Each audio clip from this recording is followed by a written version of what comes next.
পাঞ্জাব কিংসের বিপক্ষে আইপিএলে আজ মাঠে নেমেছে চেন্নাই সুপার কিংস। চেন্নাইয়ের ইনিংসের তৃতীয় ওভারে নিজের প্রথম ওভার করতে আসেন মোস্তাফিজুর রহমান। বোলিংয়ে এসে নিজের জাদুগরি বোলিংয়ের কারিশমা দেখাতে শুরু করেন ফিজ। পাঞ্জাবের দুই ওপেনার জনি বেয়াস্টো ও প্রভসিমরন সিংকে হতাশায় ফেলে দেন কাটার মাস্টার ফিজ।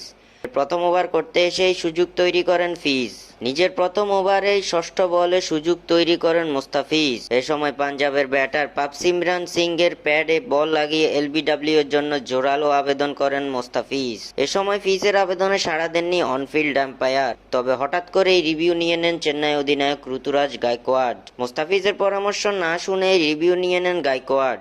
এ সময় দেখা যায় মোস্তাফিজ ইঙ্গিত করছিল বলটি স্টাম্পের বাইরে চলে গেছে।